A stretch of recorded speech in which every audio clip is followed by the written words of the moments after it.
Really made out at the fair this year. I ended up buying the season pass, which was $45 plus a transaction fee. Quite a rip, honestly. But I wanted to go on both Saturdays, including the last day that it was open. And because it's Sabbath, the only way that I could go without buying or selling was to get the season pass. So I purchased the season pass on Friday before Sabbath started. And I made sure to go every single darn day. And it's probably a good thing I did, because then I got to review every artist at the gospel tent, and I can go back and make videos for the ones that I haven't yet. And some that I didn't speak to, I can just give you my honest opinion on, even whether I like their music or not. But I did write down a few things to discuss. One thing that's kind of silly is while I was at the fair, I would see the same people over and over again, and they would recognize me and call me out, and then some of them weren't there every day. And there was a very nice young man, and he had like shoulder-length blonde hair, and he ran the skee-ball game. And, we just talk like nice. Like, he just seemed like a nice, kind-hearted person. I was probably twice his age, which he probably didn't know. But, I walked by, and like in the third time, he's like, "Oh, you want to play?" He let me play the game for free. And I mentioned this before, and that was really kind. And then, like, I would just pass by, we'd talk for a minute, each day of the fair. And then on the Friday, it wasn't the last day, but it was the second to last day. And I walked by, and I had a note ready. I just quickly wrote down, "I'm one of the 144,000, thanks for the free game, and God will bless you." So I've been praying, God bless him, please. But, he actually offered to get me a drink, because he went right across the skee-ball game to a stand that was selling like bottled water and soda and stuff, but they only took cash, and I didn't have any cash. And he was buying some. And I said, "Oh, yeah, but they only take cash." I just happened to walk by right then. He was like, "Well, I'll get you something." I'm like, no, thank you, that's okay. And then I handed him the note that said that God will bless him. So I really hope that God does. But anyways, the fair was pretty good. I met like many nice people in the Republican tent. The Democrat tent was dead the whole week. I did see a couple of like administrators or people sitting in the Democrat tent, but I didn't really see any visitors. Maybe once I saw like 2 people come in, but they were probably looking for freebies. But they didn't have any freebies. Like, I probably would have picked up some freebies if they had them, just to make fun of, or to give as a gag gift. But yeah, they didn't even have the funding to give away like a sticker. And nobody was going into the Democrat tent. The Republican tent always had people in there. It was always, I wouldn't say packed, but there were always people in there. And I got lots of good freebies there. They had like a whole table with like pamphlets and pencils and nail files and pens and like sticky notes, all types of free goodies in the Republican tent. The Democrat tent had nothing.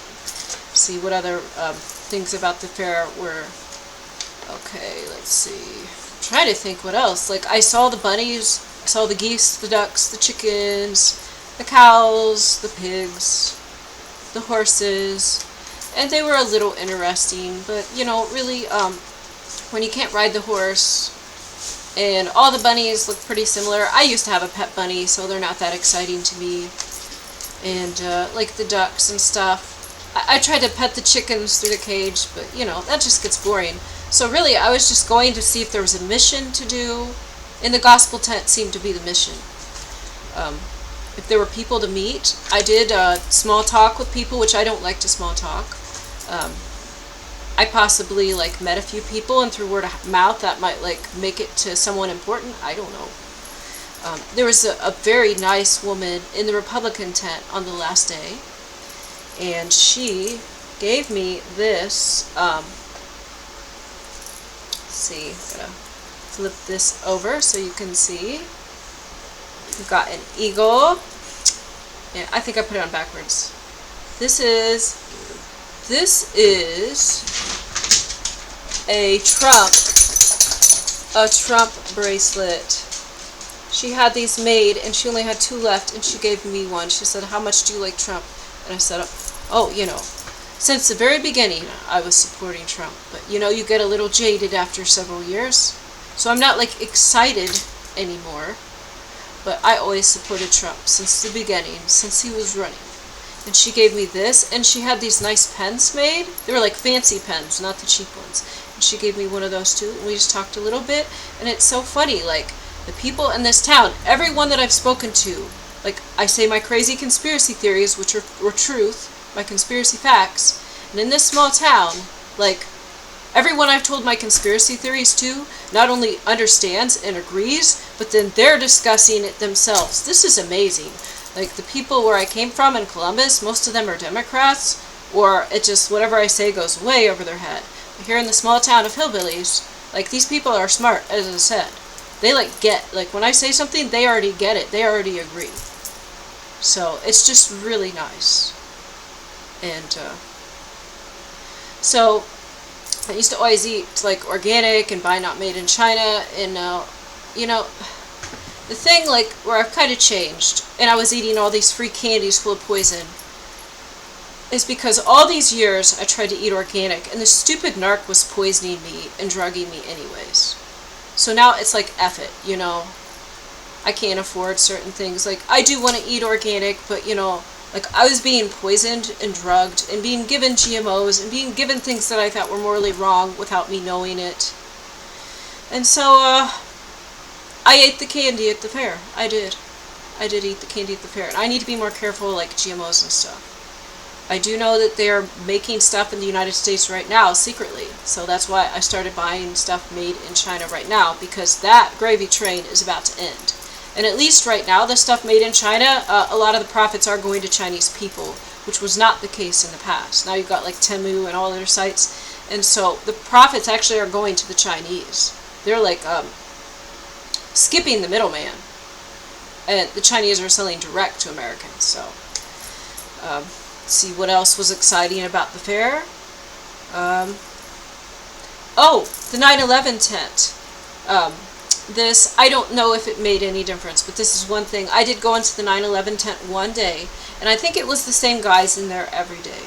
But I did tell the guy, and he was there at 9/11. There's like an older guy, like bigger. You could tell he's like in the police department or something like that. And, he was just talking all about the towers and what happened that he saw.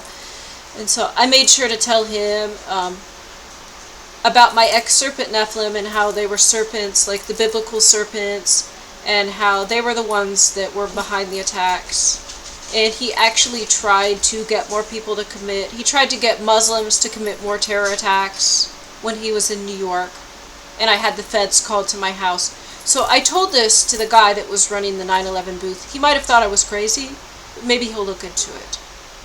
Maybe he'll look into it, because it wasn't Muslim. Maybe if a Muslim did something, but it's not the one whose passports floated down perfectly unscathed. But if a Muslim did something and it wasn't like being put up to it, because a lot of times these poor people in the Middle East, like, their families are held hostage, and if they don't kamikaze something, then their family will be killed. Or if they commit this attack, then they'll get enough money, like they'll give their family a lot of money and pay for their college and stuff. So there's all types of stuff that goes on. But I know that the serpent Nephilims are actually behind trying to, the first step is they go and they just try to trick people and convince them to commit these attacks. That's step number one. And these are serpents, these are from the Marine Kingdom, under the sea. Like where Little Mermaid comes from. So I have my evidence. The feds came to my door. They had their evidence. We talked about the artwork of the Twin Towers and the 9/11 building when my narc was hanging out with Muslims that he used to work for. And they were investigating people trying to commit terror attacks. And I know what my ex-narc did. He tried to convince everyone to do every possible sin. Loved to get people to drink and do drugs, and I can only imagine, because he drugged me, what type of pictures were taken of me while I was passed out and used for blackmail. I'm sure that took place, because this type of thing happens to our politicians. And then what I thought was my husband did this to me as well, I think to break up couples that were together. So it's not even that anything too much would have happened. But see, if I mention, oh, someone has a crush on me, to my ex-narc, and then I pass out, then I pass out, a walk-in spirit enters my body, hits on said person on camera, and then that is forwarded and shown to his girlfriend, and now they're no longer seeing each other, and I never see this person again. So, oh, this is going way off topic. So, yes, I did go on the 9/11 tent. I did talk about my conspiracy theories a little bit, and I said the serpent Nephilims were responsible. I told him that. So maybe he, the guy I spoke to, will tell the other police officers that were in there. I did happen to see those police officers, and I said, yeah, you could look up my address and see. Yeah, the feds did come to my address investigating a terror attack. They did, and they spoke to me. And I thought they were just being racist. Oh, no, they weren't being racist. I understand what happened now. Okay, so what else happened at this fair? Not much. There was rides. They looked fun, but I'm poor, so I just watched other people ride the rides. I did buy myself some food. Didn't really have the money. I bought it anyways. They had these walleye sandwiches. Oh my gosh, that was amazing. It was so good. It was like fresh caught fish from Lake Erie. It's probably full of chemicals and poisons, you know. But it was fried, and then just this tartar sauce on it. It tasted like fast food, which I like that taste, and it was so good. And they had like a Mexican bowl, and that was so good. Oh my gosh, like I've just been eating like convenience food, so maybe that's a lot of it. But some of this fair food was amazing. I don't buy any funnel cakes or crap like that. Like I buy real food, like the taco bowl and oh, the fish sandwich. That was amazing. And now, if I'd known it was that good. But the thing is, like, it was $13, and then it says, you know, enter your tip, and I'm like, oh crap, I have to enter a tip too, even though they didn't do anything to earn a tip. So I put $1 in, and that's $14. And I remember budgeting $15 a day for food. But this sandwich is not like enough food for the whole day. Maybe enough for like half the day, but not really. But yeah, who can afford food anymore? Not me. I'm gonna go broke and just using the credit card to buy food, I guess. Let's see what else about the fair. Yeah, the rides looked fun, and they have a lot of games and things, but see, I just don't have the money to be wasting. I thought this was a chance to meet new people, you know, expand my social circle, like get my name out there. And the funny thing is, like, I guess I have a unique look. People noticed me, and they possibly would recognize me if I was walking around the town in the future, and word of mouth gets around, and I was polite to people, and I was pretty smart, so maybe that's going to help me out. I don't know. It could, like in some like miraculous way that I don't understand. God works in miraculous ways. Let's see, what else? What else do I want to talk about? Oh, they had a derby. I just went and sat down and watched some of that while I watched my fish sandwich, and then I left, and it turns out you were supposed to pay to get in, but, you know. There was that band the first night, or no, it was the second night. There was a band. It was a country band. They actually played, like, a lot of hard rock, like riffs, like 70s stuff, and that was really good. And I don't think that's on their CDs, if they have CDs. Never heard of this band before. That was pretty good. So I watched that from outside the gates. And they were watching the gates very closely. Let's see. Oh, the last night they had like semi-trucks, like speeding up and taking off. Like, nothing is exciting to me anymore. I'm super jaded. They had jockeys where you could do betting, but I only had $2, so I had to choose between getting a side of food and placing a bet on the horse. So I got a side of food. I watched the horse for a minute and I left. I probably would have lost anyways. Every night I entered the contest for the free t-shirt at the gospel tent, but I didn't win. No, I didn't win. That's okay. I got my free sunglasses, and they're really cool. Oh, and the last day, they have Ohio Means Jobs t-shirt. This is a really nice t-shirt. This is a really nice t-shirt. I love this shirt. So let's say maybe this is worth $5 here. And then I maybe got $2 worth of candy.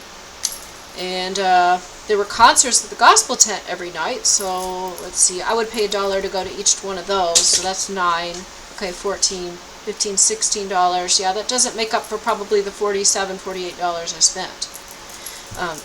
But if I made some connections, oh, there was a really nice woman. She worked at the United Healthcare booth. She was really sweet. Oh, I gotta add another $1 because I got lots of freebies. And I got lots of religious texts and lots of Bibles. Oh, I gotta add that on. And I also got, oh, this bracelet, that's worth something. I got many different colors of the religious stretch bracelets. That was a hit. So, you know, actually, maybe I did get $20 worth of free stuff, because I'm not going to pay retail for these religious books. But they were worth something, and I'm going to put them in my guest bedroom. I got some Frisbees, some like little bendy toys. Oh, the woman that was really nice, she was like, "Oh, hi," and she thought I was Native American, which I am, you know, partly like my one side, but so I think she was giving me lots of freebies because of that. She's like, "Hi," and she called me, and at first I didn't recognize her, and she saw me walk past her booth every day, and then like on the third day, she was like, "Hi, I remember you," and she was giving me like clips and like stress balls and like all the free things that they had, and she kept giving me tons of candy. Like, she said, "I don't want any more. I don't want to take it home." I'd open my bag up, and she'd just pour candy into my bag. She was really sweet. And the other man that was at the booth with her, he was, she said he was like an Alaskan Indian. So, and I mentioned, and she's like, "Well, what are you?" And I said, "Well, I'm not like full Indian or anything like that." I mentioned Blackfoot, which is pretty cool because we're supposed to be like really aggressive, like really violent. So that's pretty cool. But you know, we have to be because we're so little and cute that if we weren't murderers, everyone would just take advantage of us. And actually, there's hardly any of us left anyways. But this is something I should make a separate video on, is that Native Americans used to have really strong, angular faces, and they used to be cool. And now, like, they're all soft and have little baby faces. And I'm not trying to be mean here. This is what the government has done to the Native Americans by shipping totally unhealthy canned foods with no nutrition, probably full of soy, and all these chemicals, like gender-bending chemicals, to the reservations. So it completely has changed the way Native Americans look. These free government foods, the government cheese, it's doing something to the Native American population.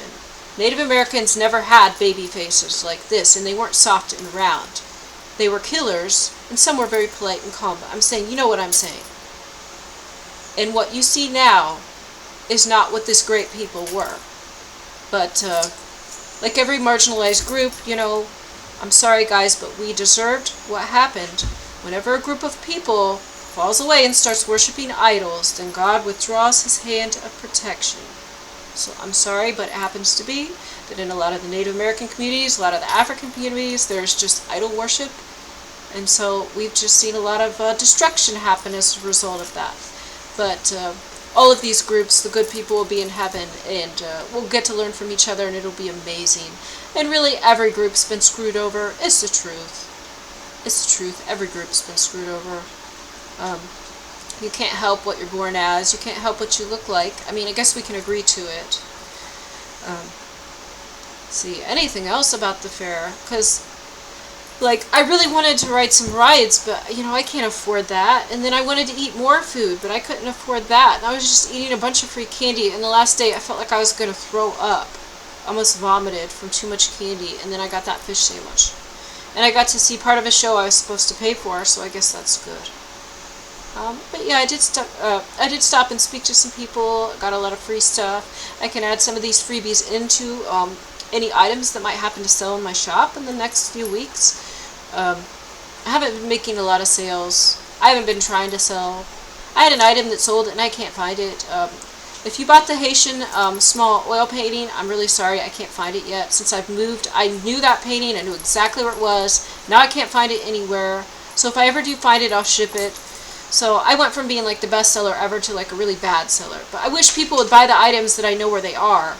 It just seems like whenever somebody buys something, it's something that I don't know where it is. Or like I just had to move, like I had to move like 10 truckloads of stuff, and then, you gotta quickly put it away, and it was a lot. So now I don't know where everything is. I know where a lot of things are, but if something's sold, it's probably something I don't know where it is. So the fair was not exciting. I went to the gospel tent. I prayed to God. I pray that my light be seen, if it does not harm me, and if it can do some good. At the gospel tent, I did notice every evening people trying to get me to pray. Well, I'm okay, I like praying, but trying to get me to worship Jesus in a way that I thought was not biblical.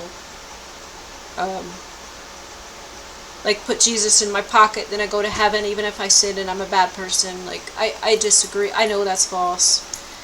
But I also walk a fine line where I don't want to disrespect Jesus. And I don't think Jesus would like what Christianity has become either. Where it is very dangerous how people think they're saved. And they're living these arrogant, sinful, prideful lives. And they're going to find out the hard way. Like, this is dangerous. And the church possibly could solve my problems. And it's like the situation where they can solve a lot of my problems and help me out.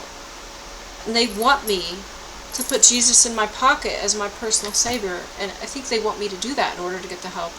I don't know. Okay, I'll probably remember more later. This is my update on just going to the fair in general. I got lots of freebies. I looked at a lot of stuff. I petted some animals. It was pretty boring. I was trying to make connections.